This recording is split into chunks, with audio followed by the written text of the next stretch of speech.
मध्यकालीन युग में हिंदू मंदिरों पर हुए हमलों का पूरा विवरण कई इस्लामिक टेक्स्ट में साफ साफ शब्दों में है, मगर भारत में उसे पढ़ाया नहीं जाता। लेकिन हम अपनी सीरीज़ में क्रोनोलॉजिकल ऑर्डर्स में हर उस टेक्स्ट की बात करेंगे जो हमें टेम्पल्स डिस्ट्रक्शन की जानकारी देता है। मैं दावा करता हूँ ऐसी यूनिक जानकारी आपको किसी और यूट्यूब चैनल पर कभी नहीं मिलेगी। अगर आप भी मेरी तरह भारत के सच्चे इतिहास के प्रेमी हैं तो चैनल को सब्सक्राइब करें और इस सीरीज़ को प्यार दें, क्योंकि अब यह हमारी जिम्मेदारी है हम अपने सच्चे इतिहास को फैक्ट्स के दम पर सबके सामने लाएं। इस सीरीज़ के ख़त्म होते होते आप भारत में हुए मुस्लिम आक्रमण और उनके द्वारा किए गए टेम्पल्स डिस्ट्रक्शन के बारे में पूरी जानकारी प्राप्त कर लेंगे।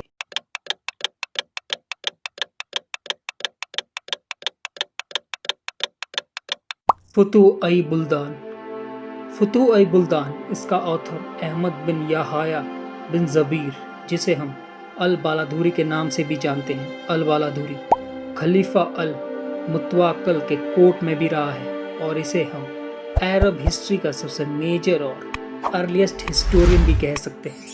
बालाधुरी के टेक्स्ट हमें Syria, Mesopotamia, Egypt, Iran, Armenia, Africa, Spain और सिंध पर हुए अरब इन्वेजन के बारे में बताता है। Abdurrahman the last two dynasties of the Shahiyas, page number 55-56।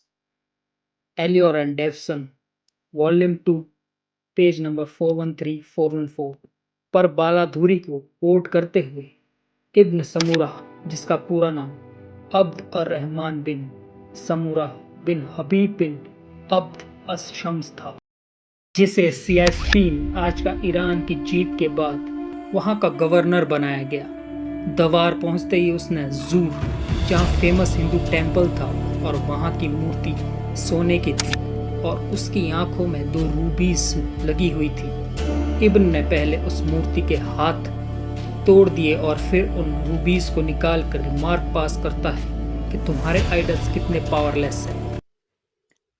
कुतैब बिन मुस्लिम अल-बहीली अल बालाधुरी अपने अकाउंट्स में एक और क्रूर मुस्लिम इन्वेडर के बारे में लिखता है। कुतैब बिन मुस्लिम अल-बहीली, जो अल-हज्जाज बिन यूसुफ शफीकी का जनरल था, उसे 705 एडी में खुरासान का गवर्नर बनाया गया था। कुतैब बहुत ही ज़्यादा क्रूर था।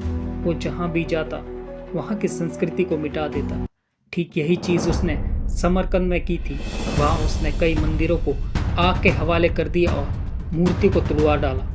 वो सिर्फ 2 चॉइसेस ही देता था, या तो मर जाओ या इस्लाम में कन्वर्ट हो जाओ। कुतैब का इतना खौफ था कि जब उसने अपने हाथों से मंदिरों में आग लगाई और मूर्ति को तोड़ा तो कई लोगों ने डर के कारण इस्लाम कबूल कर लिया। मोहम्मद बिन कासिम को कौन नहीं जानता, जिसने राजा दाहिर सैन को हराकर सिंध पर कब्जा किया। अल बालाधुरी कासिम के बारे में लिखता है। जब कासिम सिंध पहुंचता है तो वो वहां पर दाहिर के द्वारा किए गए अपॉइंटेड गवर्नर के साथ साथ वहां के मंदिर के पुजारियों का कत्लेआम करता है। साथ ही सिंध में एक मस्जिद का निर्माण करवाता है। उसके बाद कासिम मुल्तान की तरफ मुड़ जाता है, जहाँ वो वाटर कोर्स को डिस्ट्रॉय कर देता है ताकि वहाँ के आम लोग प्यास से मर जाए। पुरुषों को काटा जाता है और बच्चों और महिलाओं को अपने साथ अरब ले जाता है।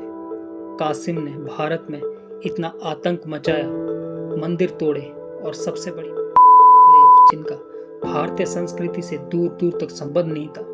कासिम के आने के बाद पहली बार भारतीय को पता चला कि कोई समाज इतना भी गिरा हुआ हो सकता।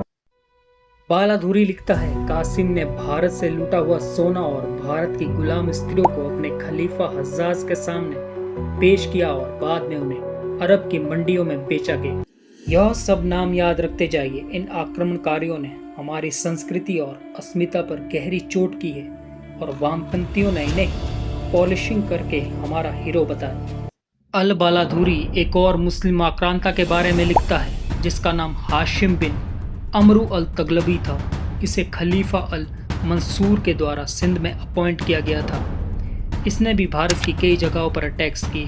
हाशिम ने कंधार, जो महाराष्ट्र में है, वहाँ बोट के सहारे पहुंचा और उसे कॉन्कर्ड किया और वहां पर मंदिरों को तोड़कर मस्जिदों का निर्माण करवाया। हालांकि इन सब आक्रमणकारियों को हमारे पूर्वजों ने मुंह तोड़ जवाब दिया। बापा रावत, रावल खुमाण, नागभट्ट जैसे राजाओं ने इन्हें 500 साल तक भारत में पैर तक नहीं जमाने दिए, मगर अफसोस इन महान राजाओं के इतिहास को इस देश के वामी इतिहासकारों ने धूमिल ही नहीं बल्कि पूरा मिटा ही दिया।